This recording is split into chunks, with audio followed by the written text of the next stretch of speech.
Whether you're using video for company broadcasts, internal communications, or employee onboarding and training, streaming video behind the firewall can be unpredictable and the source of a lot of stress. You might think your video platform is the problem, but in reality, it's probably your network. You see, there's plenty of bandwidth in the cloud where these videos are stored, and there's plenty of bandwidth on the corporate LAN behind the firewall. But there's a major bottleneck in the connection between the two. A single user streaming video is handled easily. As more users start requesting the video asset, the internet connection is quickly saturated. Ramp OmniCache is an enterprise caching solution for both live and on-demand video. Once OmniCache is deployed on a network, the first time a user requests a video, it is pulled down from the cloud and stored locally.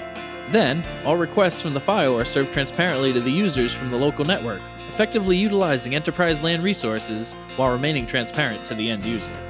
OmniCache is a software solution deployed entirely behind the firewall, most of the time on existing servers.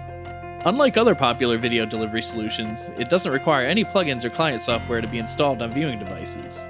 With just a simple DNS redirection, you immediately begin to benefit from OmniCache. Learn more about how Ramp OmniCache can dramatically improve video playback performance without requiring a WAN upgrade. Visit rampbcdn.com today.